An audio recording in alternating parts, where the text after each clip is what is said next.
to my channel. Was that a pirate? Was that a pirate? I don't know. That's all I got, guys. That's the best I could do. But hey, what's up? It's your girl Stephanie, and today I'm showing you how to make all these sexy, unique, cool Halloween costumes. So if you're a DIYer and you want to learn, you need to follow along today. If you know anything about me, and if you know anything about Prissy Duck, you know we're all about sexy and unique. And that's exactly what these costumes are.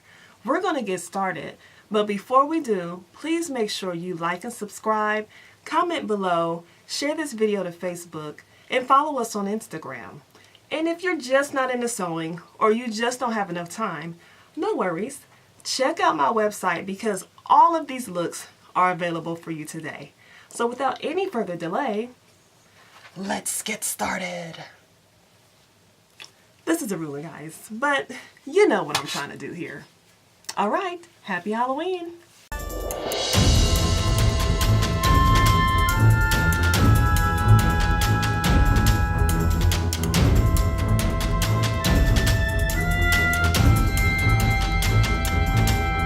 You want to start out with your waist measurement and the length of the skirt. Measure out your waist plus 6 inches for the length of your wire. Bend at the end and repeat until you have at least 6 wires. If you want it thicker, do it thicker, but I left it at 6.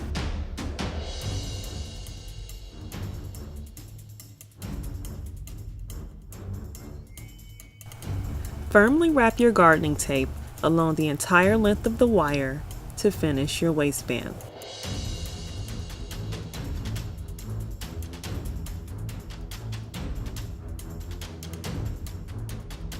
Once finished, you should have something that looks like this. Now it's time for our garland. Bend the bare end of the garland down to mark the bottom. Then measure from the bottom up to the point you chose for your skirt length. Next, cut your wire and mark the point you made around your waistband.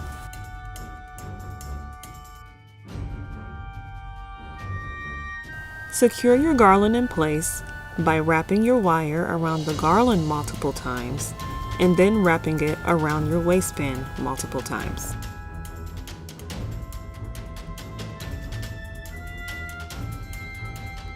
Use the garland on the skirt as a guide to measure the remaining pieces.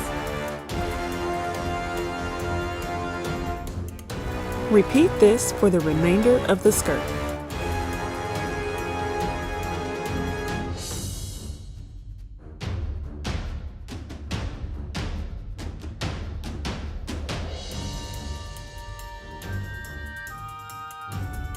Go through, cut off any tags you may have left behind, and then secure all your straight ends of the garland with wire.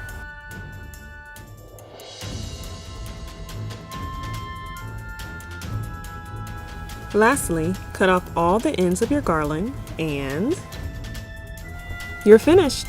Only thing left to do now is put it on.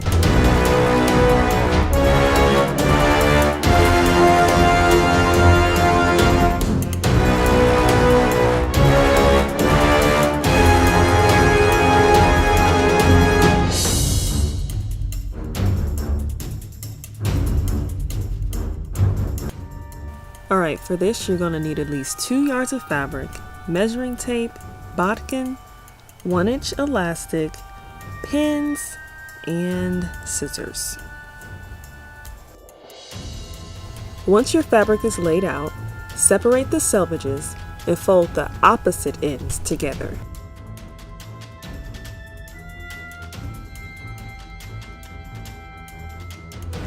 Next, cut off your selvages. Measure the length of the skirt on both sides and then cut off the excess fabric.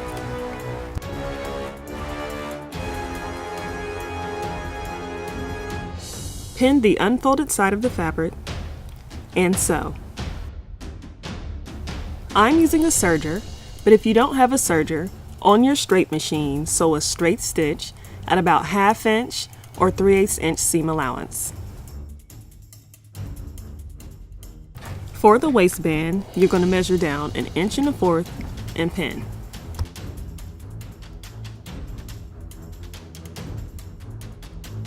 On your machine, sew right along the open edge of the folded down waistband. But remember to leave a small hole so we can fit the elastic through.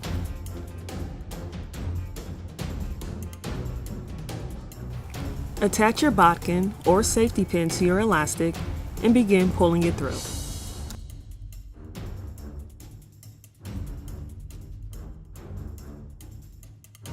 When you get to the end, pull out your elastic, remove your bodkin, and overlap the edges of your elastic about 1/2 inch. Zigzag stitch on the overlapped elastic, cut your loose threads, and pull through.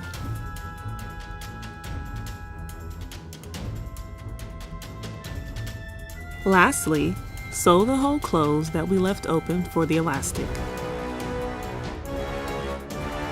Final step, measure a 1-inch hem, sew it together, and you're finished.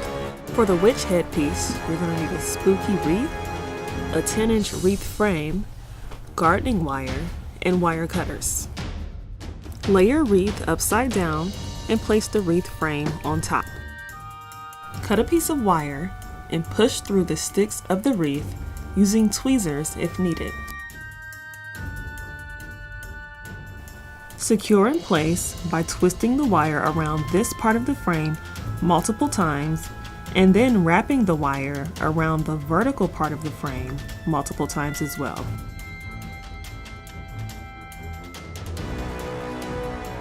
Repeat until the wreath frame is secure. Add any other accessories you want, and you're done.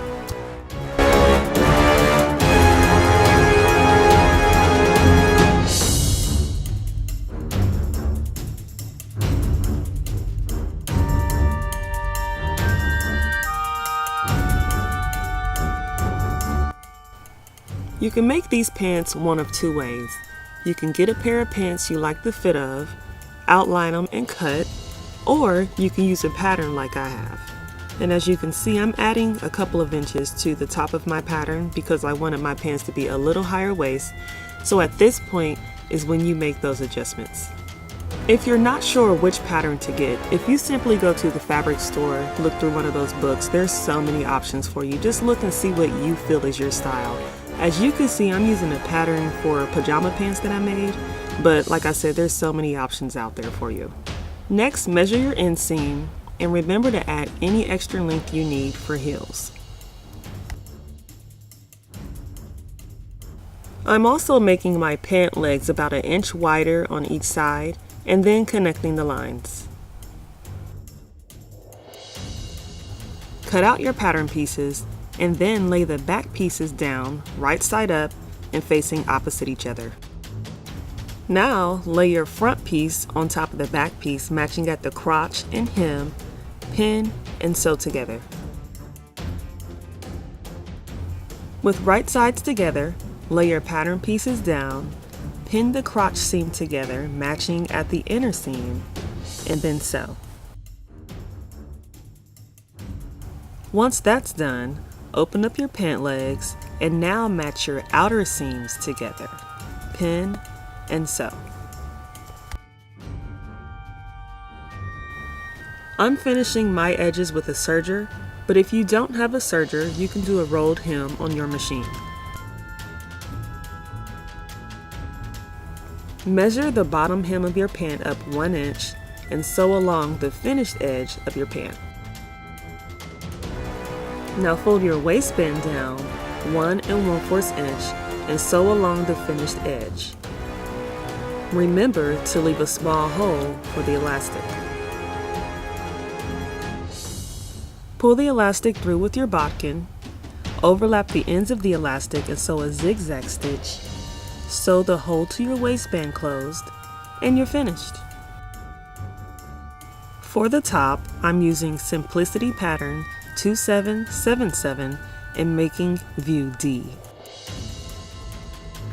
Start by pinning your sleeve down and make any modifications you need to at this time. Normally I add extra fabric because I have long arms, but because I'm wearing the sleeve below my shoulders, it actually ends up being the length I need it to be. Now lay your front and back pieces on the fold. The pattern says cut 2 pieces, but I don't want a seam going down the middle of my shirt, so I'm putting it on the fold, and I'm actually adding 2 extra inches because I want mine to be even more gathered than it is on the pattern. Pin the front and back together at the side seam and sew. Also, pin the sleeve together and sew that as well. With right sides together, put the sleeve inside of the top, pin together, and sew. At this point, you need to finish the top and bottom of your top and your sleeves. I'm going to do a rolled hem on my serger, but as mentioned before, if you don't have that, you can do a rolled hem on your machine. Fold your top edge over 1 3/4 inch and pin. Now we're going to sew 2 lines, one right along the edge and 1 1/2 inch above that. Pull the elastic through with your bobbin, stitch the ends together, and sew the hole closed. Now from the top elastic, measure down 8 inches and make a line. If you're bustier, you might need to add a little more length. Take elastic thread and a hand needle and sew in and out of the fabric along the line you marked. Remember to stretch as you go. Typically for this type of shirt, I would do a casing like we did at the top, but when I first started making the shirt, I had a different idea in mind about how I was going to do it, and then I changed it. And by that time, it was too late. The fabric was already cut, and I had to make do with what I had. The only downside to using elastic thread is that you have to be careful with it because it will snap. But if you're watching this before you cut your fabric, add 3 extra inches at the end so you can fold it under and create a casing and add elastic. As you can see now, I'm pulling the ends of the elastic through to the inside of the shirt and tying a double knot to secure it in place.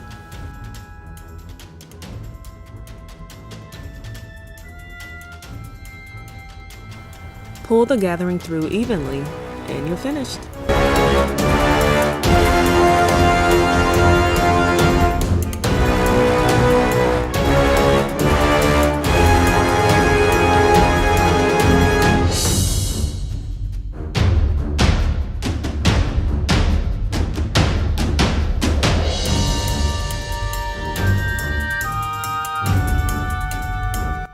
First, you want to start with a nice stretchy Halloween themed fabric. On the folded edge, you need to use a dress that fits you tightly or a pattern. If you're using a dress and it has sleeves, simply fold the sleeves over and fold the top down to create the tube shape. You're going to need to add some extra length to the bottom if you want it longer, and also add some length to the side for your seam allowance. I'm using a pattern I made to my measurements. If you're interested in learning how to do that, let me know in the comments below. Cut your pieces out and lay them on top of one another. Pin together and sew. Sew the ends of your elastic together and quarter your dress. I like to grab the ends and fold up. In the middle, place a pin on both sides. To quarter your elastic, start at the sewn end and mark the opposite end with chalk or a pin. Then you're going to meet those marks in the middle and mark both opposite ends with chalk or a pin. With the dress inside out, place the elastic over the top, match your marks, and sew. I'm using a serger, but if you don't have one, simply use a zigzag stitch on your machine. Remember, you might need to stretch as you sew.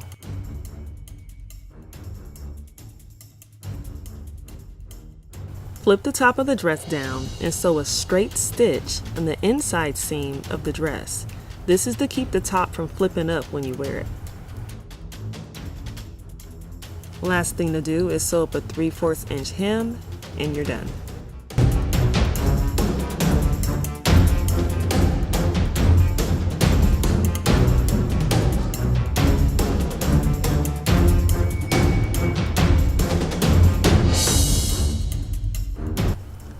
First, you're going to need leggings or tights of any color,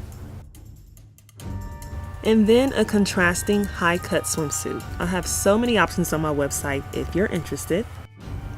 Leg warmers, of course, and a crazy wig.